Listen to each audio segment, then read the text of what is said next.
Muito boa noite a todos. Para quem ainda não me conhece, meu nome é Teison Viana, tá? Sou professor de Educação Física e hoje nós estamos iniciando nossa aula atividade de gestão educacional, tá?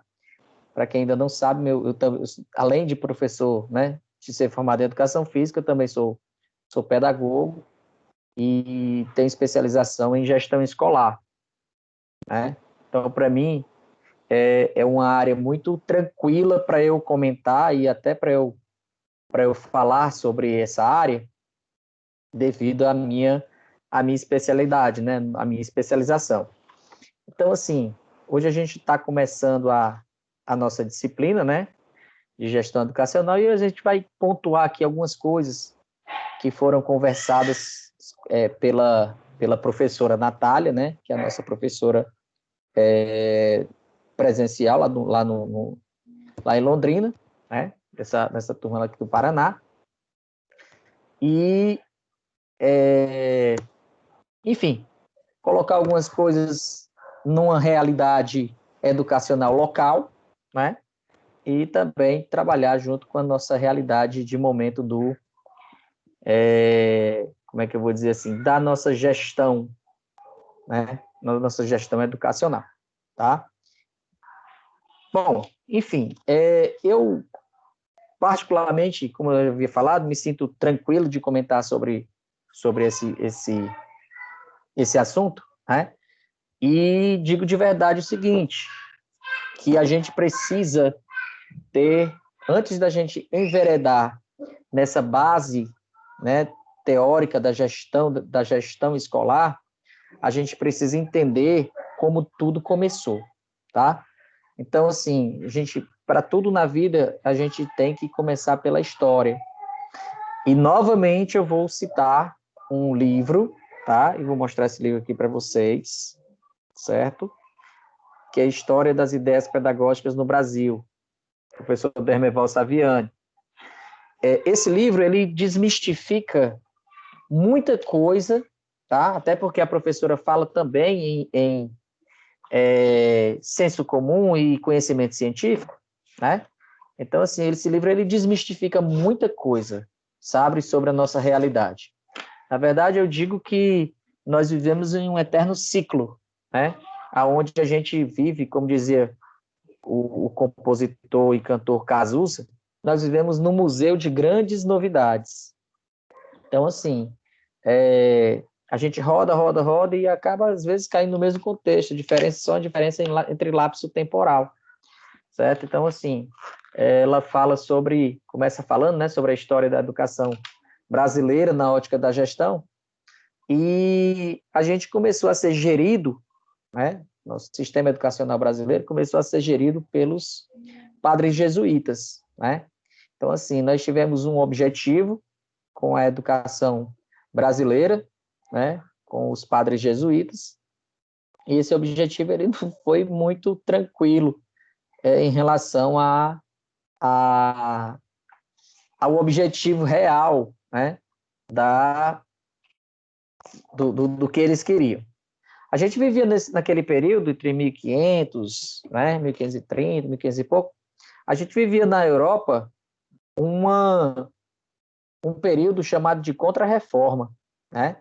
E daí tivemos uma colonização meio atabalhoada, né? E tivemos também uma educação aqui forçosa, né, em cima dos curumins, né? Até porque na Europa esse termo a criança ela não era tratada como criança, né? Na Europa a criança era um mini adulto, né? E trabalhava assim como adulto também, e pouquíssimas crianças eram dadas o direito de estudar, né? Até mesmo pelo sistema, né, mercantilista que havia naquele momento, né, naquele traço histórico daquele momento. Nós tivemos, logo após isso, né, nós tivemos, ainda no início da colonização brasileira, com esse ensino jesuítico, né, Tivemos também o Marquês de Pombal, né, chegou até o Brasil e decretou as reformas pombalinas. Dentro delas, também a administração de aulas régias. Então, o que seriam isso? Seriam pessoas que tinham um notório saber e que, a partir desse notório saber, elas dariam aulas para algumas pessoas da corte, né? E também algumas pessoas até então do território brasileiro, tá? E daí, o que ocorre? Nesse período, poucas pessoas tinham acesso à educação. E a educação realmente ela não tinha um objetivo aqui no Brasil, até porque o nosso país era uma colônia, aonde veio ter alguma relação, né, alguma qualidade na educação, vamos dizer assim, né, até porque quem tinha um poder, quem tinha posses, um pouco mais de posses, mandava os seus filhos para a Europa, né, para as universidades europeias, e assim eles voltariam para cá os doutores, né? E daí o que acontece?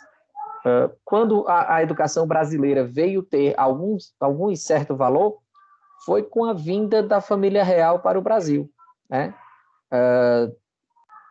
Dom João VI, naquele período, e foi praticamente colocado para fora da Europa, né, pelas tropas de Napoleão Bonaparte, ele veio para o Brasil e trouxe a sua corte completa, né? Só que aí o que acontece? Chegou aqui, nós não tínhamos uma educação de qualidade que satisfizesse os anseios da coroa, né? Então, vamos supor, a família real precisava de médicos, e no Brasil não tinham médicos. Então, como é que vão formar médicos? Então, acabou criando a Faculdade de Medicina, né, no Brasil. Precisaríamos também de engenheiros, precisaríamos também de vários profissionais, e que esses profissionais, eles que não existia no Brasil. Então, as pessoas começaram a trabalhar, né, em cima de um ensino médio, né, e esse de um ensino superior. Mas como é que eu vou dar sustento a um ensino superior de qualidade se eu não tenho um ensino preparatório? E aí eles começaram a se ligar nisso, né? E daí todo o dinheiro, né, todo o imposto arrecadado no Brasil ia para a coroa portuguesa, né, ia para a família real. E o investimento da família real era todo no ensino superior, para a formação de profissionais que atendessem às necessidades da corte. Mas como é que eu vou ter um ensino superior de qualidade se eu não tenho qualidade nos ensinos que antecedem esse ensino superior? Então, fizeram do segundo grau, vamos dizer assim, né, do ensino médio, um ensino preparatório, tá? Um ensino propedêutico, um ensino preparatório. E aí parte desse dinheiro arrecadado pela corte era investido no nível médio, né? No ensino médio ou no segundo grau, que era mais contemporâneo da gente, né? E daí o que acontece? Foi um pouco mais preparatório. E daí acabou sendo o ensino, a educação, o ensino infantil, né? Que ainda não era tratado, mas o ensino fundamental começou a ser desprestigiado financeiramente, né? Porque o dinheiro não ficaria no caso, com as províncias, né? Mas ficaria apenas com os estados e com a corte. Isso eu estou falando do dinheiro dos impostos. E com isso não tinha Não estou investimento na conseguindo educação. escutá-la, está bem baixinho. Acho que você deve estar escutando só no celular. Se você puder colocar um fone, Clara. Então, assim, e aí o que acontece? A educação pública, ela tinha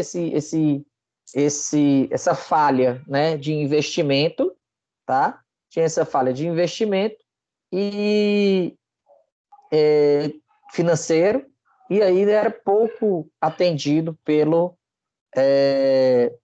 educação, pela educação, vamos dizer assim, educação federal, né? Educação maior, educação imperial na época, né? Da corte.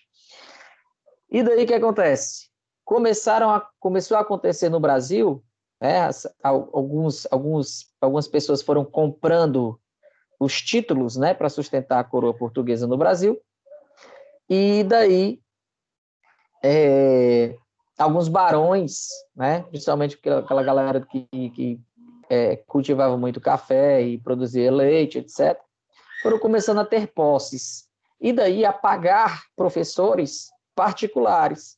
Esses professores particulares iam até as fazendas e iam, né, juntando certas pessoas, e daí foi começando a acontecer a educação privada no Brasil, né? Educação particular, o ensino particular no Brasil, tá?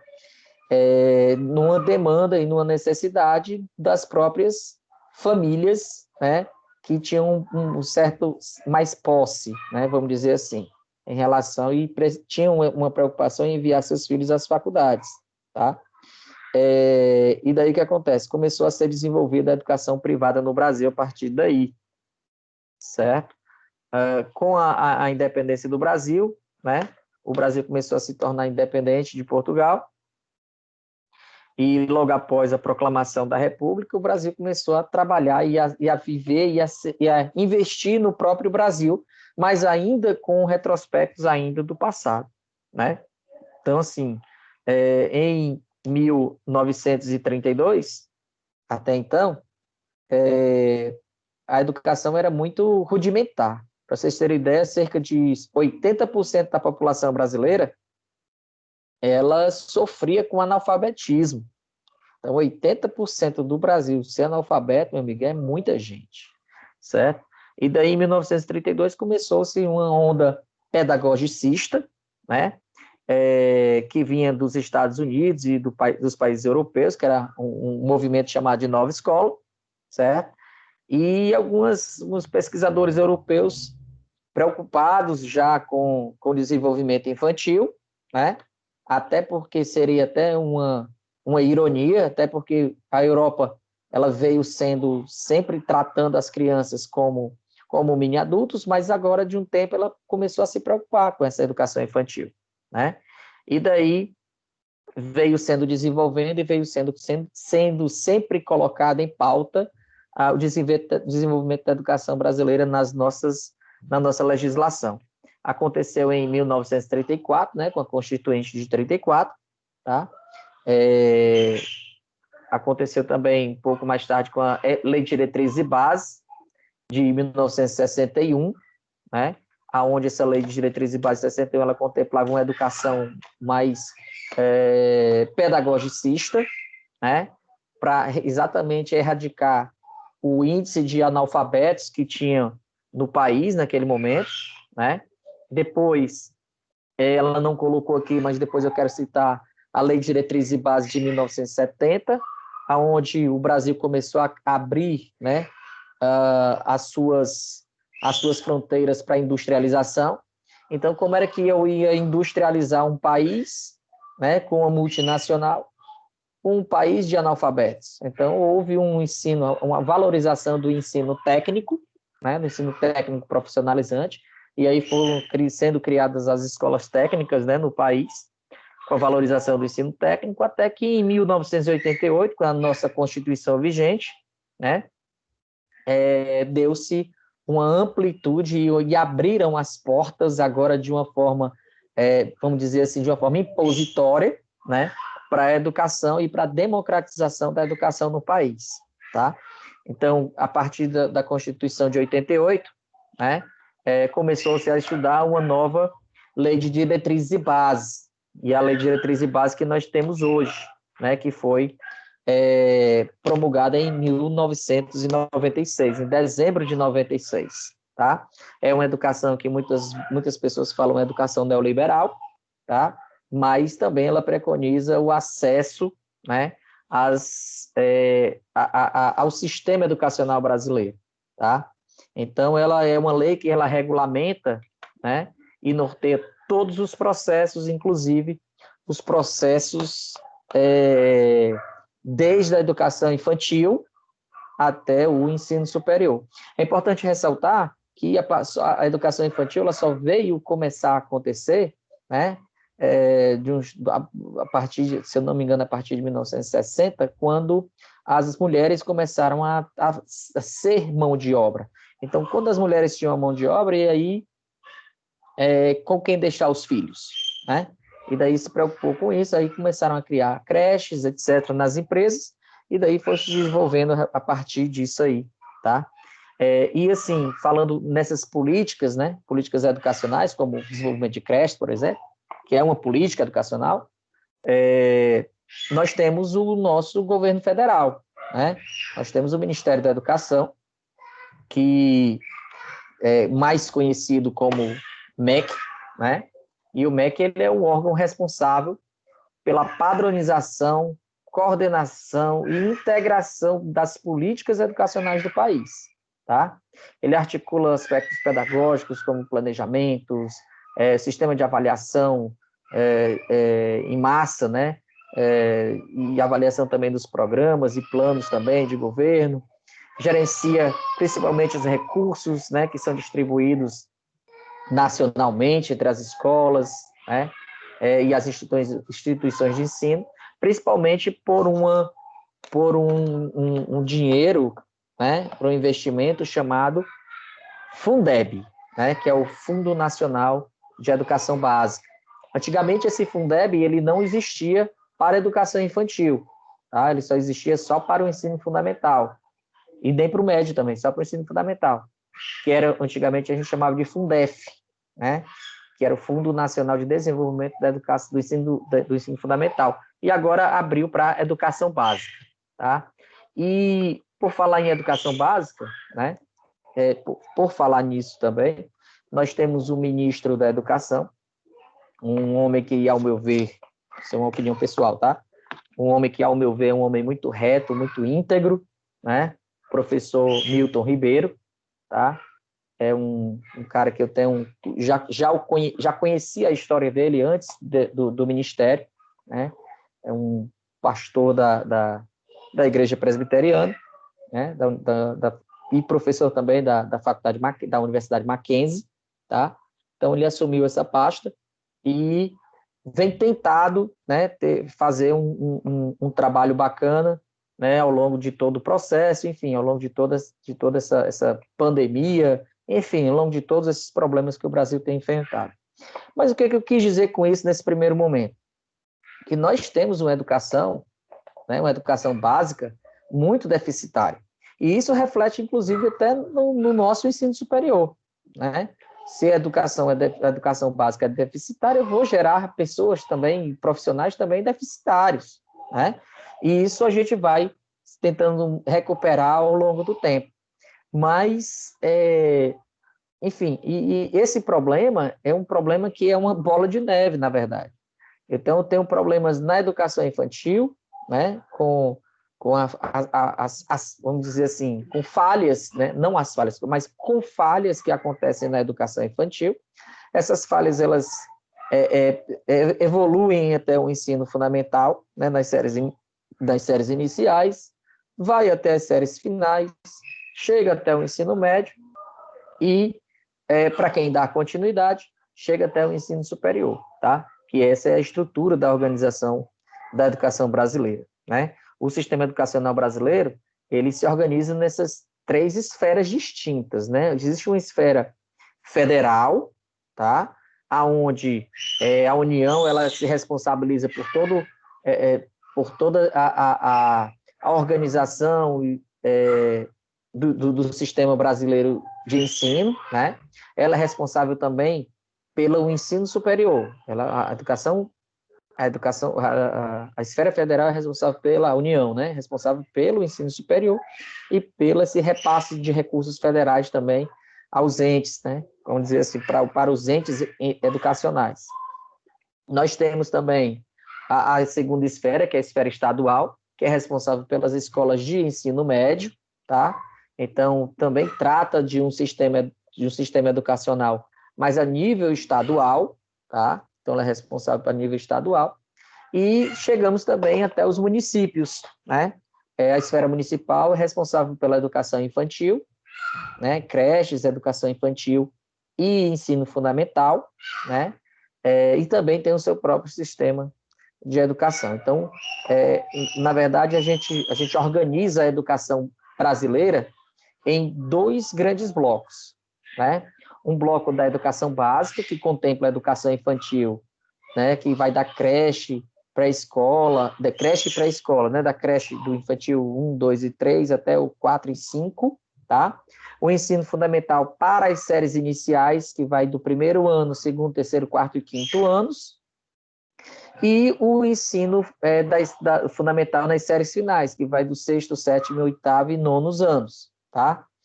Temos o ensino médio, onde nós temos o primeiro, segundo e terceiro ano, e daí, eu estava até numa conversa hoje com os colegas, falando sobre o ensino superior, e que a educação, ela obrigatoriamente, né, Constituição Federal, forçada pela Lei de Diretrizes Básicas, ela contempla a obrigatoriedade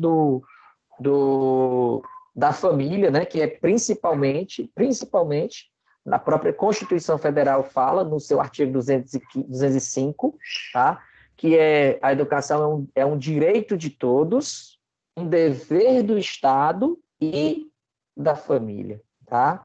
E da família. Então, assim, a gente vê, eu dou aula na educação básica, tá?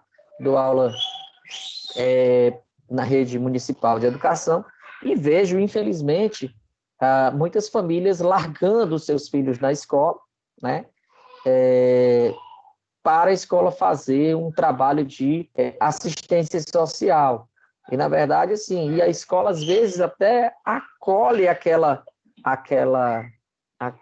esse viés, né, da família, vamos dizer assim, essa jogada de responsabilidade para cima da escola, porque, infelizmente, vai ficar com quem, né? E daí a gente, assim, por um lado, assim, não quero dizer esse termo, mas, por um lado, até para não ser negligente, a gente acaba assumindo também, inclusive, o papel da família. Mas, na verdade, como dizia uma grande professora que foi minha diretora, a educação, ela trabalha, uma educação de qualidade, ela trabalha com 6 mãos, né? 6 mãos. As mãos da escola, que faz a parte dela, né? Ensinando e instruindo as crianças, né? Seja no ensino infantil fundamental ou médio, tá? A família também tem que colocar as suas 2 mãos para apoiar esse sistema, e os alunos também, né? Então, assim, intuitivamente, se a escola incentiva, a família incentiva, o aluno também vai ser automaticamente instigado a se incentivar também. Então, isso é um ciclo, tá? E nós, para mover esse ciclo, nós temos um Sistema Nacional de Educação, tá? Esse Sistema Nacional de Educação, ele exatamente gira em torno dessas 3 esferas, né? A esfera federal, a esfera municipal e essa esfera estadual, tá?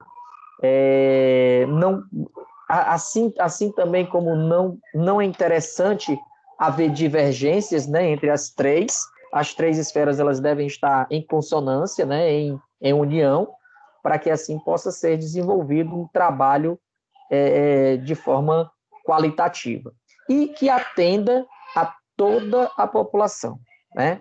Quando a gente fala em toda a população, a gente já entra nas modalidades de ensino, tá? Antes a gente estava falando, ainda na educação básica, ela é organizada dessa forma, mas em educação básica e educação superior. Esquecendo de falar da educação superior. Enfim, e aí a educação superior, ela está muito atrelada ao governo federal, né? as determinações do governo federal. Nós temos a graduação, né, que é esse espaço que nós temos agora, né, na graduação. Nós temos as pós-graduações. O que são as pós-graduações? Existem 2 tipos de pós-graduação. Existe a pós-graduação lato sensu, tá, que são mais conhecidas como as especializações, tá? Tenho o grato prazer de ter, né, de ter duas graduações, uma em educação física, outra em pedagogia, e estou terminando agora teologia, se Deus quiser. Tenho o grato prazer também de ter algumas pós-graduações, né, em educação física escolar, em gestão escolar e docência do ensino superior, e terminando também outra em gestão pública, tá? E também vou até outro nível, né? Isso de lato sensu, das especializações, mas também temos os stricto sensu, tá? O que é o stricto sensu? São os cursos de mestrado e doutorado, né? No qual eu tenho a honra e o grato prazer de ter o meu título de mestre em educação, tá? E isso nesses níveis, tá? Então, nós temos no ensino superior a graduação, lato sensu e stricto sensu, ok? E aí, nesse viés democrático, como a gente estava falando, nós temos que essa educação ela tem que abranger, já que é um direito do Estado, né? E um dever de todos e tudo, inclusive, ela tem que chegar a toda a população. Então, como é que eu vou fazer essa educação ela chegar a toda a população? Eu tenho que contemplar, certo? Existem pessoas que não tiveram oportunidade, sejam por quaisquer motivos, tá? De terminar os seus estudos dentro de uma faixa de idade. Então o que o governo preconiza? O que as leis preconizam? Que crianças até 14 anos terminem o seu ensino fundamental, até 14 anos, entre 14 e 15 anos, tá? E entre 17 e 18 anos já estejam terminando o seu ensino médio. Mas às vezes não acontece isso, tá? Às vezes acontece da pessoa sair do seu, né, da sua vida acadêmica, vamos dizer assim, da sua vida estudantil, porque precisa trabalhar, porque no ambiente em que ela mora, a escola não é acessível, né? E tem esse porém também, tá? Existem crianças aí que andam, a gente vê isso na televisão quase todo dia, e quando tem reportagem sobre a educação e as dificuldades, a gente sabe que existem crianças que andam muitos quilômetros para poder chegar na escola. Então, é interessante também, o governo já pensa nessa, né, o governo federal, ele já pensa nesse viés, né, de atendimento a essas pessoas que moram em situações assim, longínquas, né? Então, algumas pessoas, infelizmente, elas não têm tido acesso, não tiveram acesso dentro de um período normal, né, vamos dizer assim. Então, criou-se a educação de jovens e adultos, né, mais conhecido como EJA. Então, a EJA ela busca contemplar essas pessoas que não tiveram acesso à educação no seu período, no tempo, né, de vida regular, tá? Temos também uma outra modalidade de ensino, que é o ensino da educação especial, tá? O que contempla algumas pessoas, né, que têm direito à educação, mas que têm portam não, né? Eles têm alguma deficiência, tá? E precisam de, como até o nome já diz, de uma educação um tanto diferenciada do que o ensino regular, certo? E precisa de uma atenção mais especial, de uma atenção diferenciada, e essa educação especial, ela é contemplada de uma forma transversal, né, aos currículos das próprias escolas, né, e aí vai sendo contemplado dessa forma. Então, o currículo da escola tem que já contemplar nos seus projetos político-pedagógicos, né,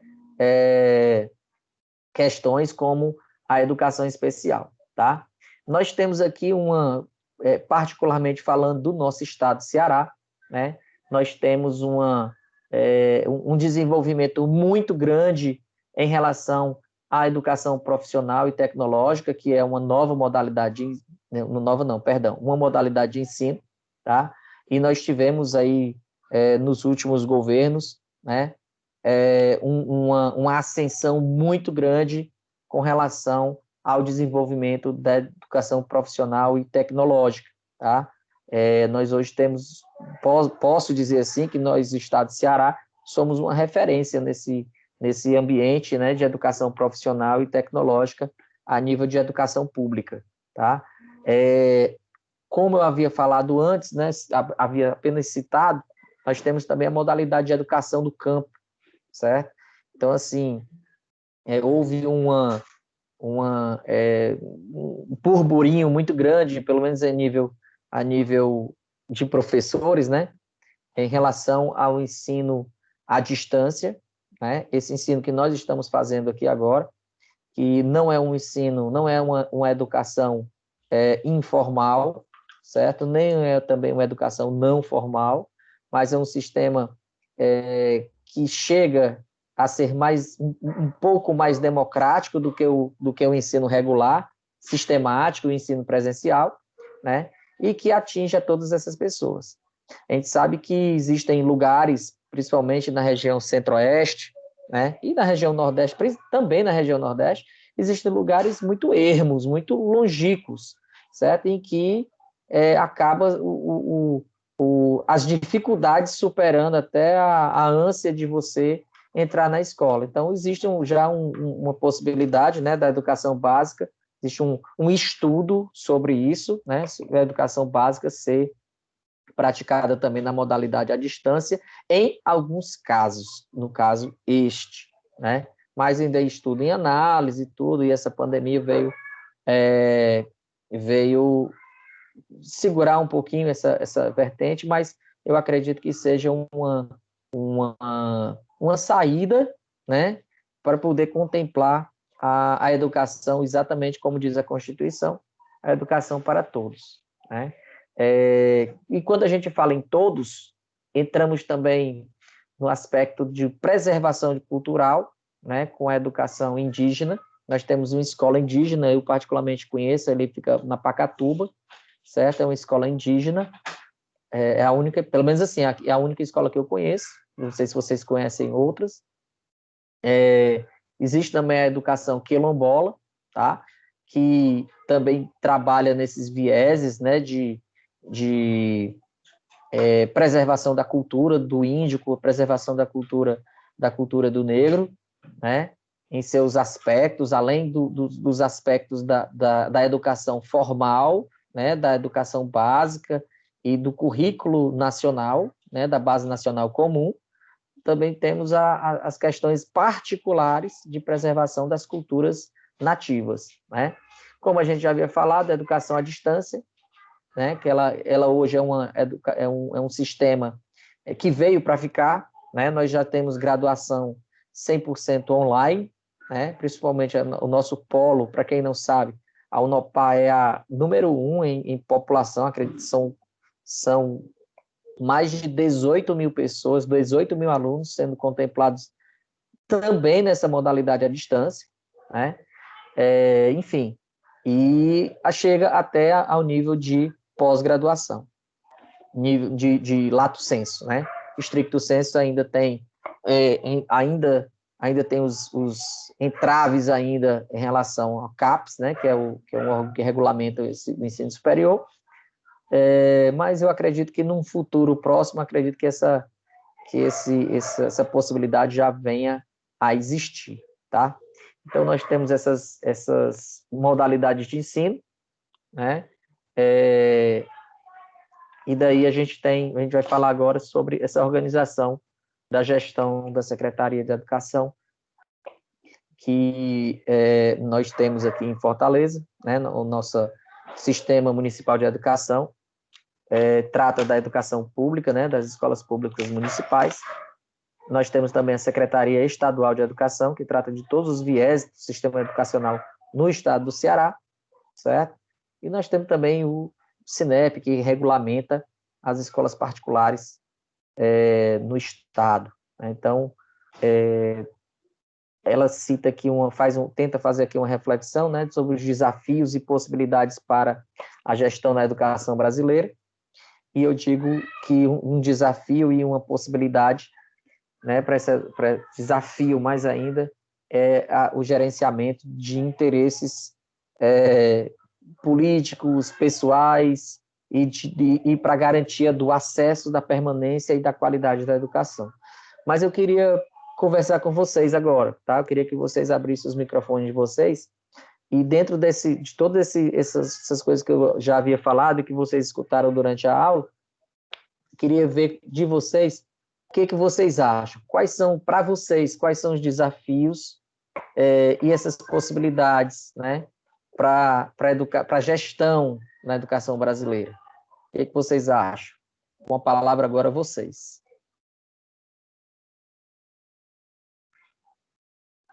Que tipo de desafio o gestor ele encontra hoje na educação brasileira?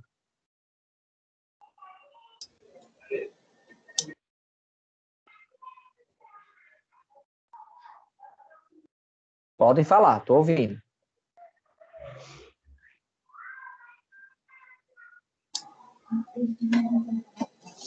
Eu acho que hoje em dia a galera, como é que pode dizer, os gestores principalmente aí partindo para o lado público. Eu acho que eles têm um desafio, primeiro de tudo, que, como você falou aí, apesar da educação ser um direito de todos, da faixa etária aí e tudo, mas não está acessível a todos, e esses que vêm, como você diz, muitas das vezes os pais deles precisam trabalhar e eles estão meio que jogados. Então, eles não têm um princípio básico vindo de casa, nem uma orientação básica, assim, de educação mesmo, de berço, como diz a história, né? E chegam lá na escola meio que jogado. Então, fica aquela coisa assim, se meu pai e minha mãe é desse jeito, por que eu vou ser diferente? Então, os gestores e professores da educação, principalmente pública, eu vejo que eles passam por uma grande barreira, porque a galera vem em peso. Isso. Então, assim, sabe, Frank, só reforçando o que você falou, e também trabalhando em um aspecto interdisciplinar entre a disciplina passada, né, de educação e tecnologia, nós vimos que nós temos 3 tipos de educação, né? A educação formal, que é essa educação escolar, né, que a gente está conversando hoje aqui, e nós temos a educação informal, que é a educação que, como você falou, que vem de berço, né, que vem da família. Então, assim, e se completa com a educação não formal, tá? Mas a educação informal, ela se completa com a educação formal e vice-versa, tá? Com esses dois, a educação formal e a educação informal, elas se completam. E quando não se tem uma educação informal, quando o aluno não vem com essa educação informal, né, ou com a falha nesse tipo de educação, realmente é um problema muito grande para a escola, para a gestão, porque você tem que gerenciar também conflitos, né? E quando você traz uma bagagem cultural para dentro de uma escola. Então, quando você tem sentados na sua frente, na sua sala de aula, 30 crianças, são 30 vidas, são 30 bagagens. Cada criança daquela ali, veja cada criança daquela ali como uma mala daquela grande, cheia de vida dentro, cheia de uma história de vida. Então, a gente precisa também gerenciar esses conflitos em cada uma da vida dessas crianças, em cada uma dessas crianças também, entendeu? Então, a gente precisa rever assim, certos conceitos e ter uma visão um pouco mais diferenciada em relação a isso, para que a gente tenha, para que seja contemplado realmente algumas coisas. Mais alguém?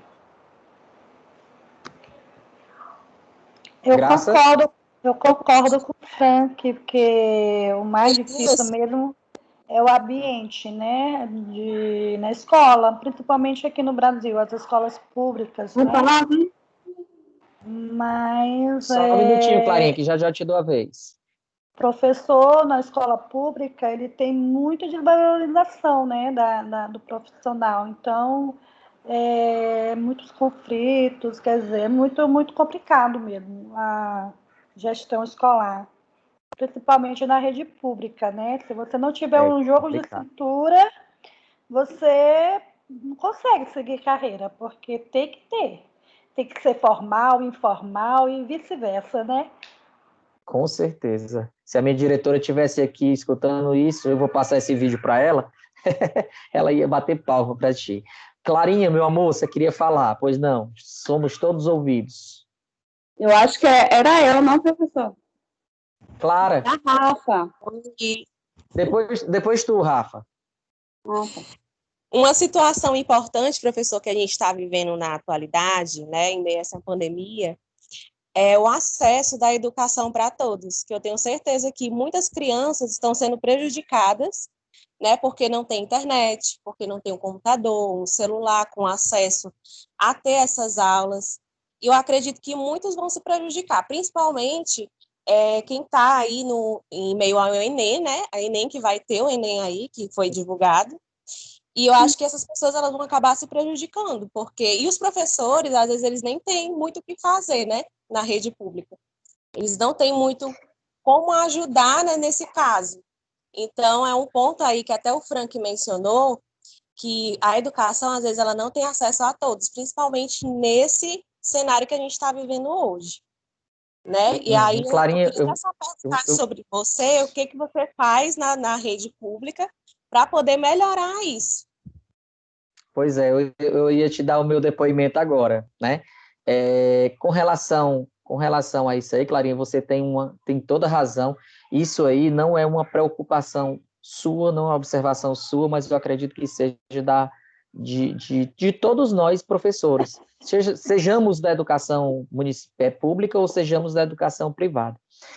Tem o Enem, que está chegando aí agora, como você bem falou, né? Muitos alunos vão ser realmente prejudicados por conta disso, né? Por conta dessa lacuna que vai acontecer durante esse ano todo, né? Infelizmente, pelo que eu já li aqui em Fortaleza, 180 escolas já fecharam, particulares, né? De pequeno porte e médio porte. Ainda as grandes ainda sobrevivem, né? Mas, como você falou, nós vivemos num país que nem todos têm acesso à internet, né? A internet ainda é uma grande novidade para muita gente, certo? E, particularmente falando, eu sou um pouco mais, vamos dizer assim, mais midiático, né? No primeiro momento, eu tentei fazer lives, né, no meu Instagram, né? E não obtive muito sucesso, porque nem todos têm um Instagram, né? E aí, o que eu estou fazendo? Tive um treinamento, né? Em outra instituição, tive um treinamento para trabalhar com essa plataforma, né? Que é o Google Teams, né? No qual a gente está tendo essa aula hoje. Fiz uma formação, busquei uma capacitação, vi vários vídeos no YouTube, tutoriais, para eu me qualificar, né? Para eu estar aqui hoje falando com vocês. E daí, o que acontece? Estou gravando essas aulas, né? Estou gravando essas aulas e estou disponibilizando essas aulas no meu canal no YouTube, né? Do jeito que eu estou fazendo com vocês, eu faço com os meus alunos na educação básica, tá? E no WhatsApp, né? A gente tem uma rede de WhatsApp. Por que eu disponibilizei isso para o WhatsApp? Porque a diretora da escola fez um levantamento e que percebeu que 95% dos alunos da escola, eles têm acesso à internet e pelo WhatsApp, né? Estou falando da realidade da minha escola, não de outras. E esses 5%, eles podem se locomover até a escola para pegar roteiros de estudo e manuais de estudo que a gente disponibiliza para as coordenadoras, e lá, quando eles chegam lá, eles solicitam, elas imprimem na hora e já entregam, entendeu? E também a gente tem um canal de tira dúvida, né? Então, a gente está trabalhando dessa forma. Eu filmo as minhas aulas, né, interativas com quem puder participar. Acho que vocês já viram aí umas aulas minhas sobre handebol e basquetebol essa semana, né, lá no grupo, lá no meu canal no WhatsApp, e é voltado para os meninos, né, da educação básica. Estou filmando, estou no grupo de WhatsApp com eles, né, e, enfim, estou tentando fazer da melhor forma possível o acesso. Reinventar, né? né? Oi? E reinventar, né? E reinventar, né? Reinventar. Eu acredito, assim, que esse viés, essa nova forma de você tá se reinventando, como você está falando, é uma forma de você também se dispor, né? E sair da zona de conforto. Muita gente, muitos professores, eles só chegavam em sala de aula e pegavam o seu pincel e escreviam, faça isso, faça aquilo, etc. Agora não, agora a gente está saindo da zona de conforto, a gente está procurando se reinventar, né? Até porque, assim, eu recebi até tutorial, a Prefeitura de Fortaleza também, de certa forma, ela está investindo nisso em relação a gente, né, na rede, com algumas ferramentas, né? E, assim, para você ter ideia, nós estamos no século XXI, ano 2020, e ainda tenho colegas que, infelizmente, não sabem enviar um e-mail com um anexo, para você ter ideia. Então, assim, é preciso que a gente entenda o que é o analfabetismo até o século passado, o analfabetismo até o século passado, e o analfabetismo digital. Né? Então, assim, é preciso que a gente tenha essas duas vertentes bem definidas também, porque senão a gente tem problema. Fechou, Clarinha? Fechou. Rafa, queria falar, Rafa? Rafa? Pois não, Rafa? Oi, tá escutando? Oi, meu amor, fale um pouquinho da sua história, que eu sei que é uma história... Isso. Fale um pouquinho da sua história. Educação especial, que eu queria falar, já que eu sinto na pele todos os dias isso, né? Com certeza. Quem sabe, eu tenho um filho especial com autismo e eu já coloquei ele em colégio particular. A dificuldade está em todo lugar, particular, pública, tem aquela dificuldade. Não temos profissionais qualificados. Eles têm direito a um professor extra que auxilie eles. Isso não funciona. Eu acho que só funciona se você correr atrás e na justiça mesmo, porque é direito. Ministério Público, infelizmente. E tanto que esse ano eu coloquei ele no colégio particular especial, né, que eu estou vendo desenvolvimento, sim, só que eu queria que ele vivenciasse com crianças neurotípicas, certo? Até porque, Rafa, te cortando um pouquinho, até porque a própria legislação, ela preconiza isso, da educação especial ser contemplada no currículo de uma escola regular, né? E das escolas regulares também contemplarem esse público, né? Particularmente falando, eu tive uma aluna que eu fui professor dela desde o 6º ano. Ela fez comigo 6º, 7º, 8º e 9º ano, e a mãe dela sempre buscava, nos meios da educação, um intérprete para a menina dela. Sabe? A grande sorte é porque ela tem uma educação em Libras muito boa, tem uma educação bilíngue também, uma educação bilíngue também muito boa, e fazia uma excelente leitura labial. Aí eu me preocupava no seguinte aspecto: eu vou ter aula na turma da Maiara, então o que eu faço? Eu vou fazer a barba. E daí eu fazia a barba para poder exatamente facilitar até a leitura que ela fazia de mim, sabe, das minhas aulas. Falava mais devagar e tinha certo cuidado, né? Já que eu me envergonho de ser incompetente também para trabalhar nesse viés. Mas, pois não, Rafa, continua.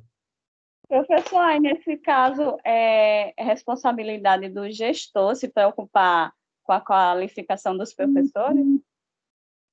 Na verdade, não. Eu não vejo dessa forma, entendeu? O que poderia acontecer? Um incentivo à formação continuada na educação especial. Poderia uma política pública de incentivo aos professores. Por exemplo, eu tenho ainda uma meta de trabalhar em gestão escolar, né? Gerir uma escola pública. Tenho essa meta ainda na minha vida, por enquanto, eu ainda tenho, né? Mas aí o que eu faço? Eu estou me preparando, fiz uma especialização em gestão escolar, fiz uma especialização, estou terminando a especialização em gestão pública, mas eu estou me preparando para isso. Mas se o professor, como meta, tem trabalhar com a educação especial, sabe? Ele poderia se preparar para isso também, né? É fomentado, é estimulado para o professor ele fazer especializações na formação continuada, mas não é tipo obrigatório, tá? Compulsório, não, cada professor tem que fazer, pelo menos por enquanto ainda não, né? Mas, enfim, Mas, assim, é uma particularidade de cada um. Sim. Na faculdade, eu senti falta. O senhor não acha que era para ter um estágio só para isso? Para tanto o professor da educação física ou de sala de aula não chegar tão perdido? Assim, cada instituição ela elabora um currículo que atende à necessidade de mercado, né? Estou falando em educação superior, ela atende a uma necessidade de mercado.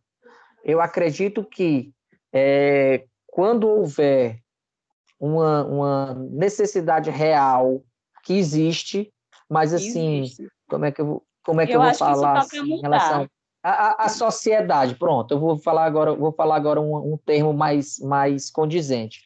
Na hora quando começar a acontecer um clamor social em relação a isso, eu acho assim que pode mudar, né? Acho que pode mudar.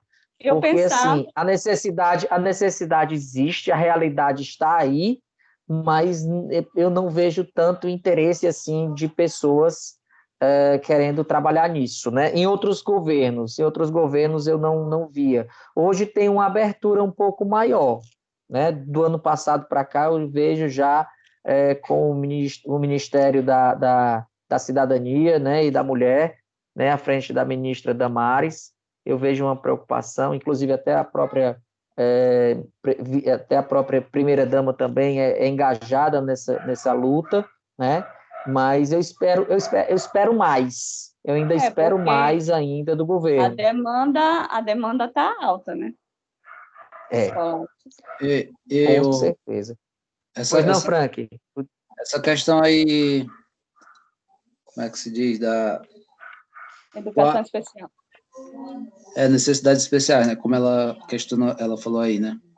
Tem uma questão aí que eu vejo assim, que até uma vez eu até te perguntei bem lá no início do curso, né? Como é que você se situava como professor naquele monte de conteúdo.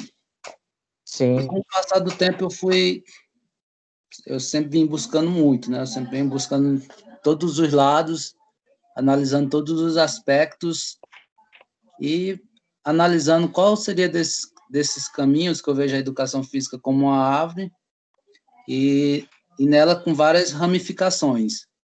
E se tratando desse sentido aí de grupos especiais, o que acontece? É igual também você relatou antes, que numa sala de aula, começando por essa vertente aí, na sala de aula são vários alunos como malas, que elas vêm cheias de bagagem de todos os tipos, aonde, na maioria das vezes, o profissional não está apto para entender ou um pouco, ou o máximo que puder, ou, na maioria das vezes, nada desse ou seja, se especializar para entender o melhor que for.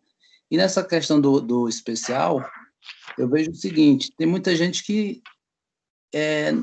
não quer, assim, não procura pela questão que vai ver como um grande dificuldade e pouco reconhecimento, tanto particulares como públicas.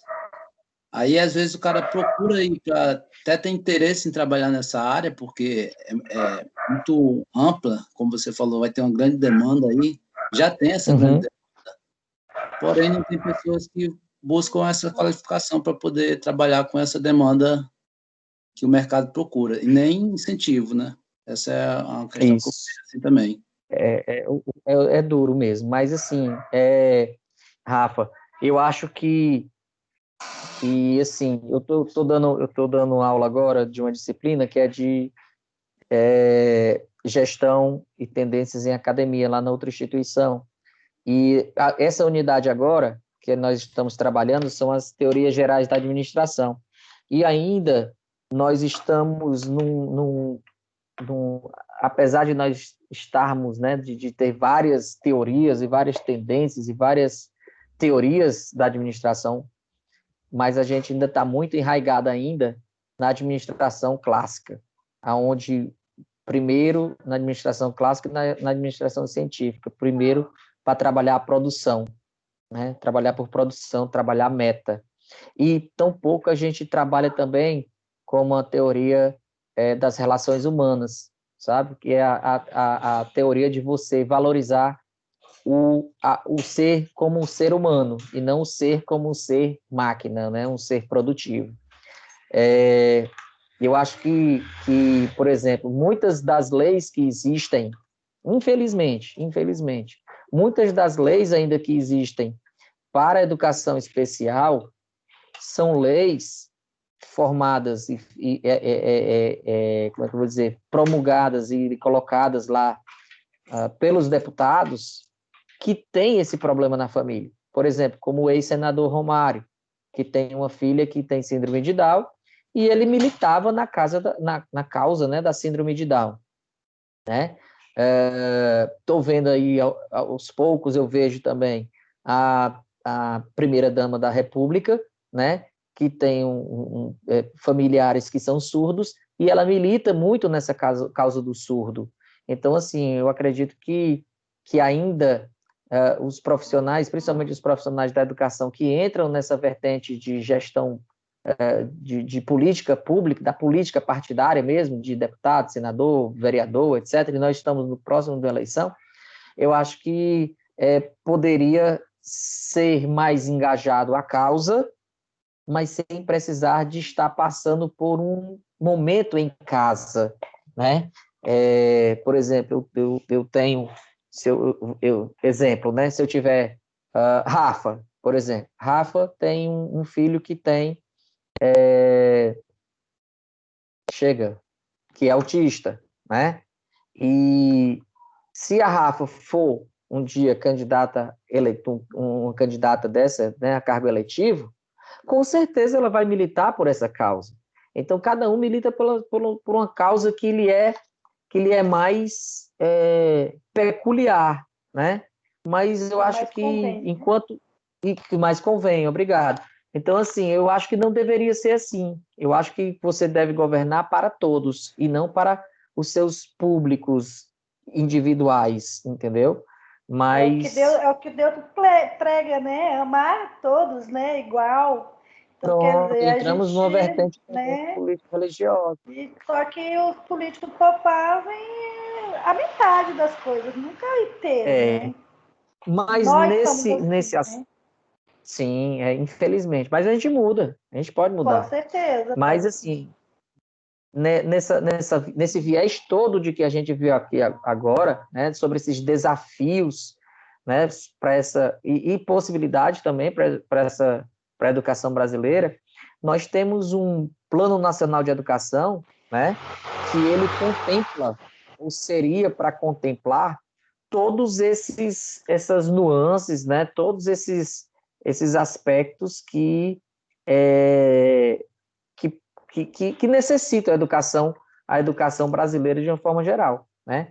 Então, o Plano Nacional de Educação, ele é um documento articulador, né, do Sistema Nacional de Educação, que procura definir e alinhar metas e estratégias, né, que norteiam o trabalho da União, do Distrito Federal e dos municípios, né? E tem como finalidade elevar o nível da escolaridade, melhorando a qualidade de ensino e reduzindo essas desigualdades que nós temos aqui agora, né? Ele é um documento que ele reforça o que tem na Constituição Federal, né? Que é um direito de todos, né? E esse Plano Nacional de Educação, ele é um plano decenal, né? Iniciou agora, nós estamos no meio, né?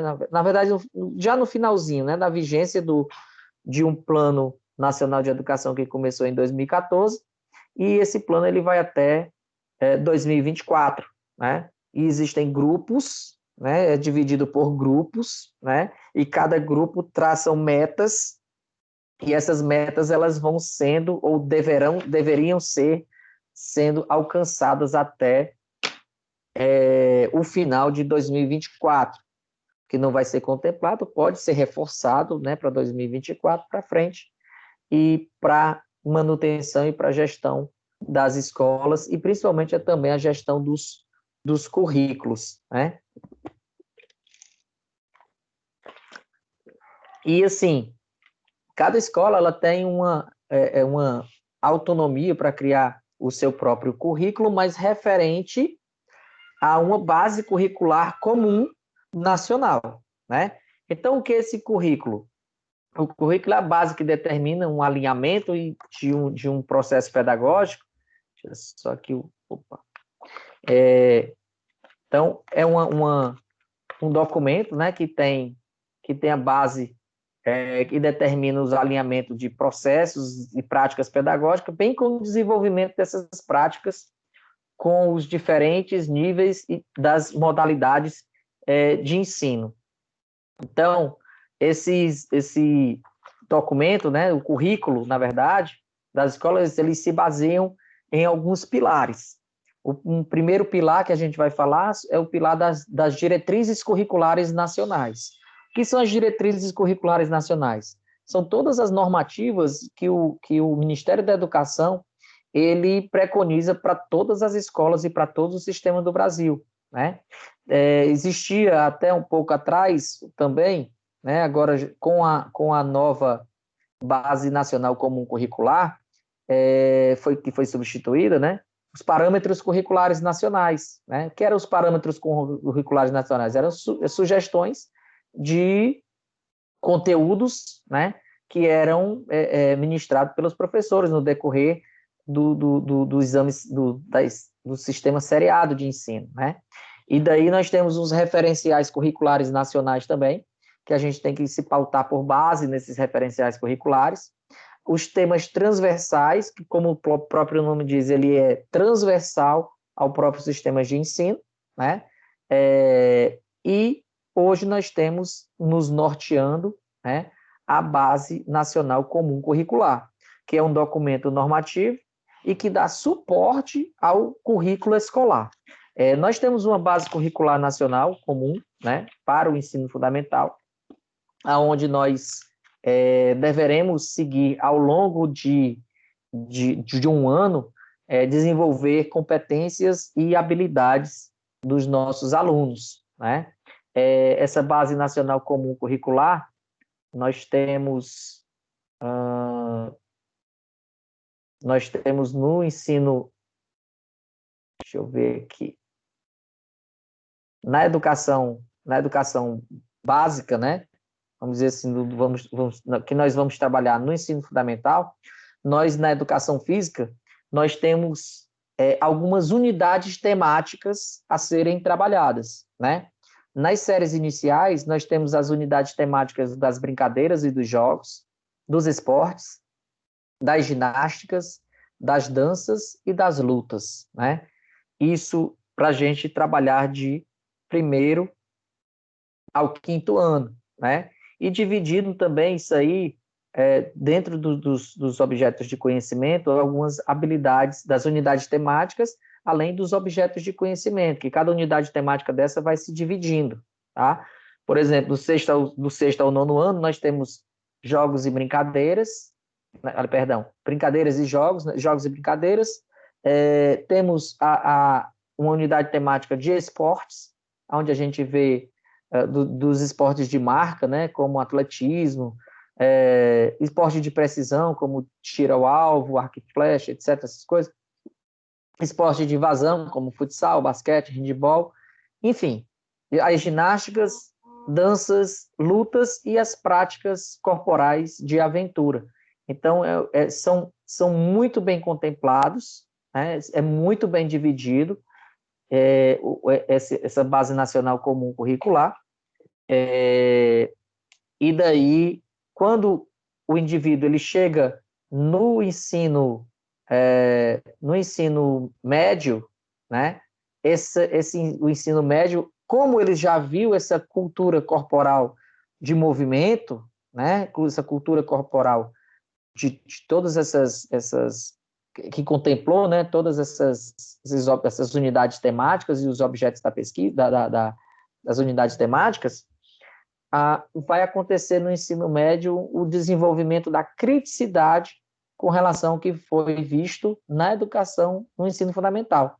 Há um desenvolvimento maior e melhor sobre isso, né? Isso é o que preconiza as competências, né, do ensino nessa nova base curricular comum, né? O desenvolvimento de competências e habilidades, e ao final de um determinado período, né, vai ser como é que eu vou dizer? Desenvolvido isso, mas de uma forma mais crítica e não de uma forma mais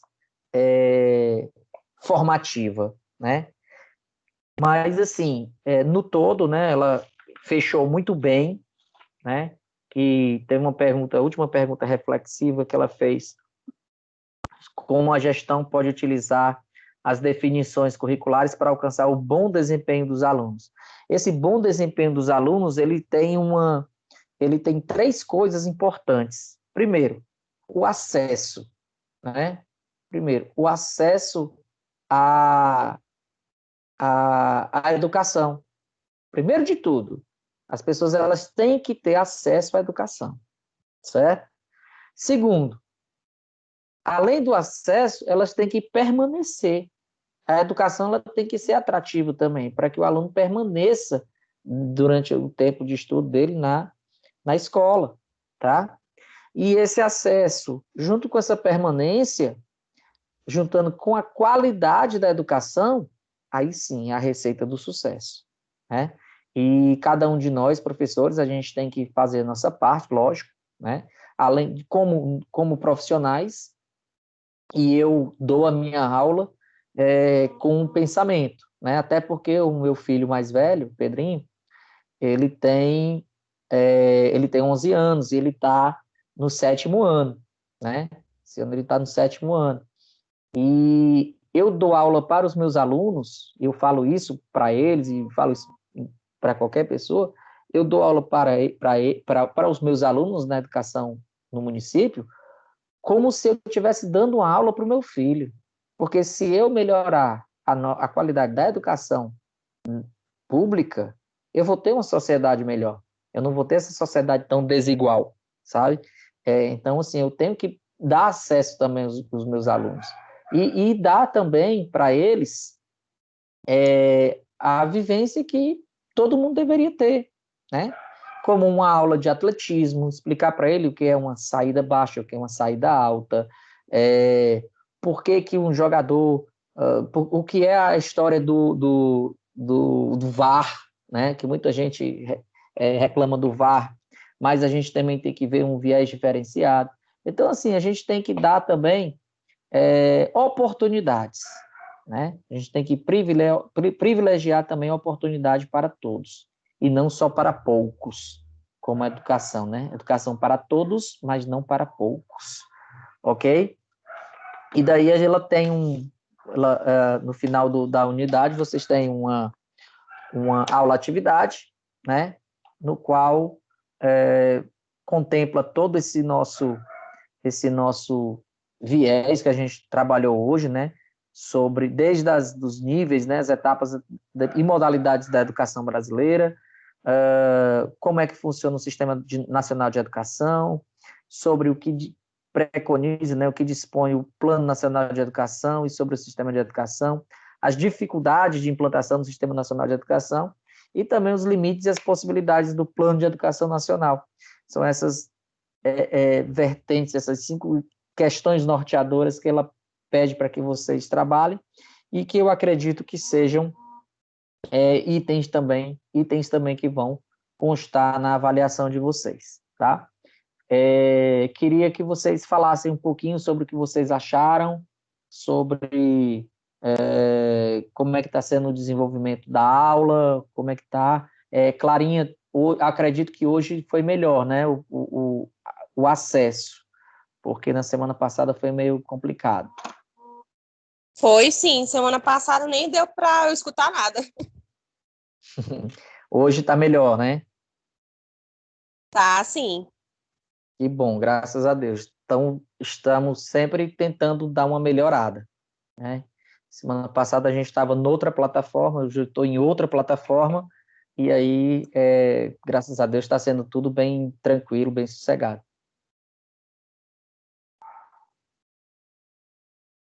Mais alguém quer falar alguma coisa sobre essa nossa aula de hoje? Tá show, meu nobre. Valeu. Suzaninha, seu Jorge, vocês não se manifestaram hoje?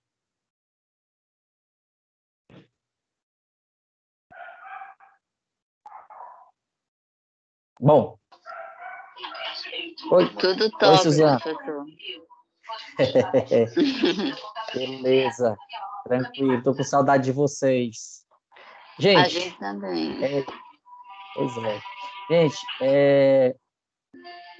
nós já contemplamos hoje o nosso assunto, tá? Sexta-feira, essa semana agora, nós vamos ter, vai ser uma semana de avaliação, tá bom? Só um minutinho. Eu vou encerrar aqui a nossa gravação, tá? Porque eu vou dar alguns avisos que são mais pertinentes à turma em particular do que mesmo na gravação, ok?